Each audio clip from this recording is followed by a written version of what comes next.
Okay, so you want to own a vending machine, or better yet, 100 of them.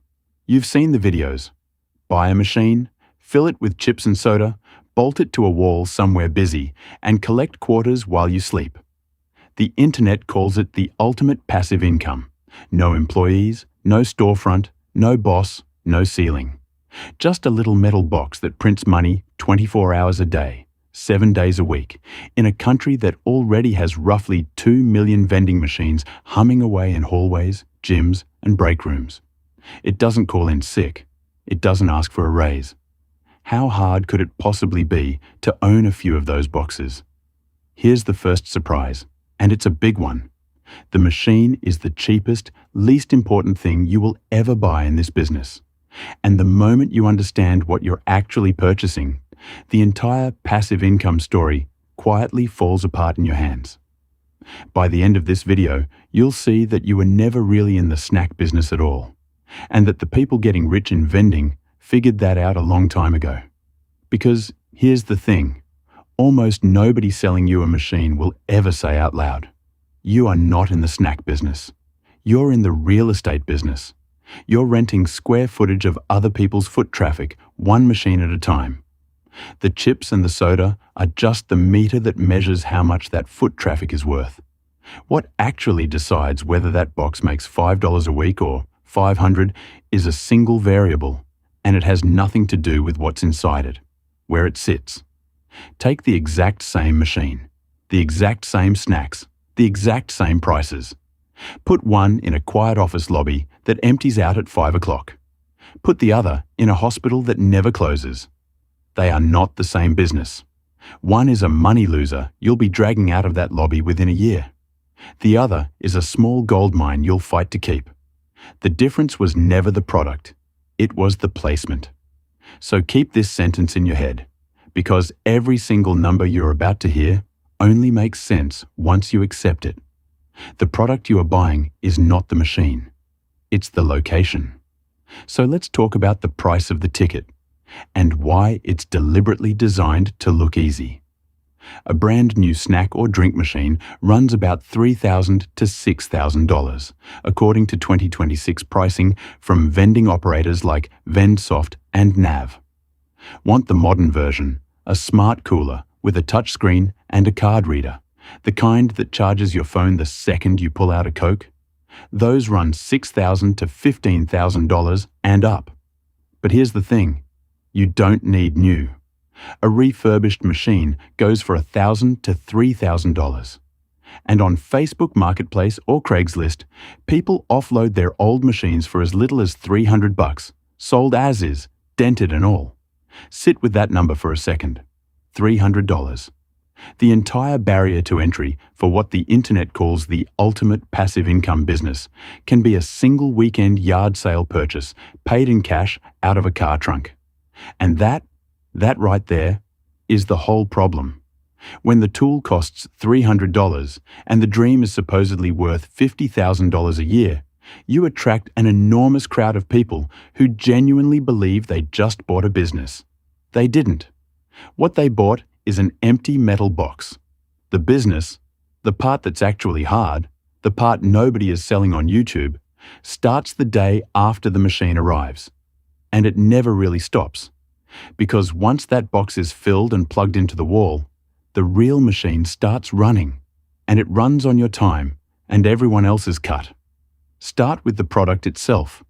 In vending, you sell things for roughly double what you paid for them, which means your gross margin sits around 50%, a number confirmed across operator breakdowns from the hustle to the payments firm, 365 retail markets.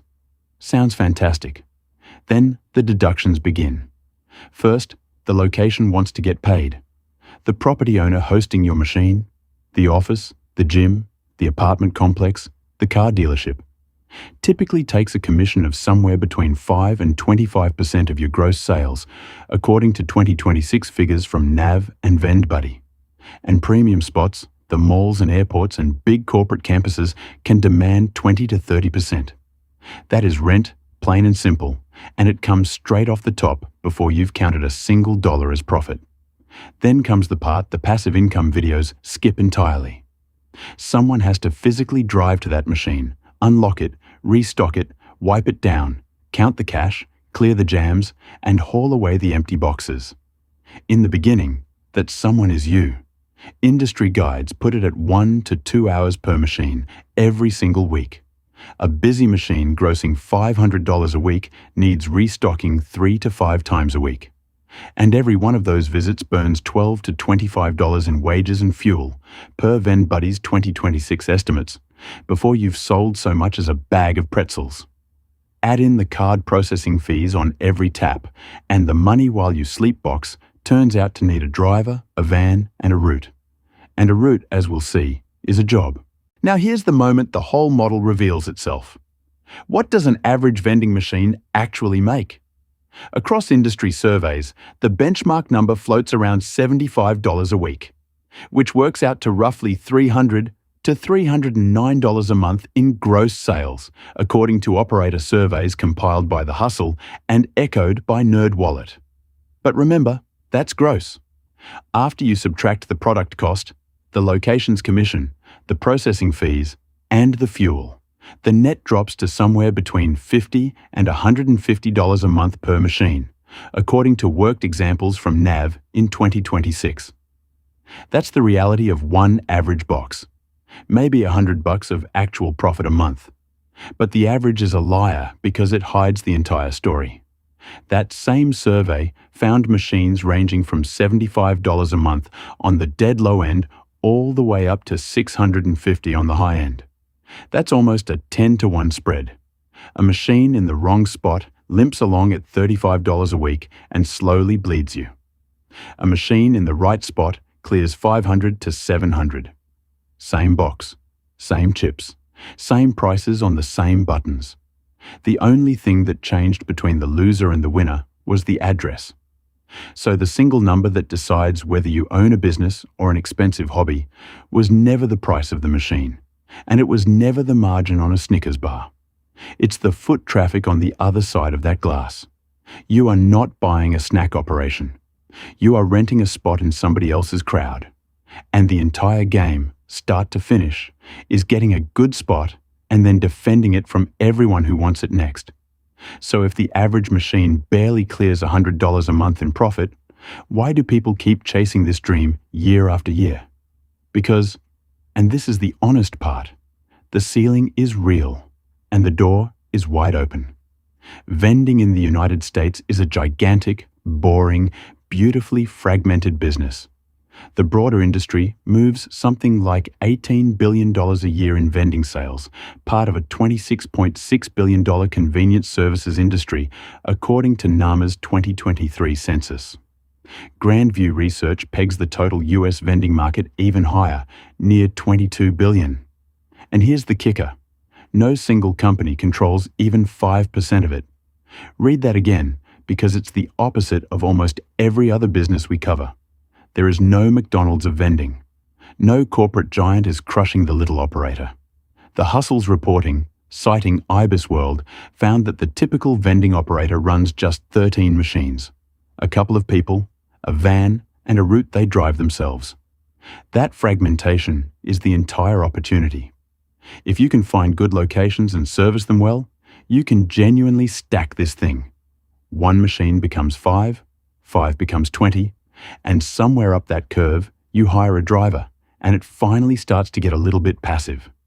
A single machine in a truly great location, clearing $500 a week, is a real little money printer. The dream isn't a lie, it's just been surgically detached from the one thing that makes it come true.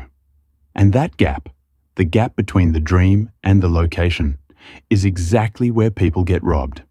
Because wherever there's an easy money story, and a $300 tool, the sellers arrive. And the vending industry carries a decades-long history of one very specific scam, selling you the machine while lying to your face about the location. Here's exactly how it works. A business opportunity company sells you a package of machines at a steep markup, then promises to place them in high-traffic, pre-secured locations on your behalf. Locations they've supposedly already locked down. You pay up front. The machines show up, and the locations are garbage. or they're a laundromat that gets 4 customers a day, or they simply don't exist. In 2011, the Federal Trade Commission recovered more than $3 million from a DVD vending machine operation that had sold investors' machines for $28,000 to $37,000 each, dangling promises of $60,000 to $80,000 a year and a payback in 6 to 14 months. None of it was real. And this wasn't new.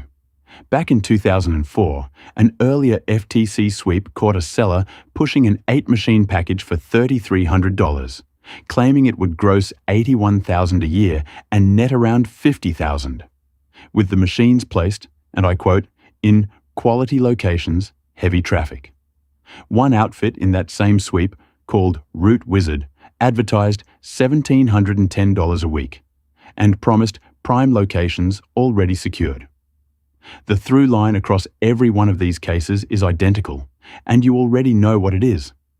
The fraud was never the machine. It was the location, oversold, faked, or flat-out non-existent, which means the entire thesis of this video has been proven over and over by con artists. And even if you sidestep the scammers completely, the location keeps quietly costing you. Unattended retail runs, shrinkage, theft, vandalism, damage, expired product of anywhere from 4 to 12% of sales, according to operator analyses from firms like VMFS. Machines get broken into. Bill validators jam and eat customers' money. Sodas freeze and burst. And that quick payback the sellers promised in 12 to 18 months?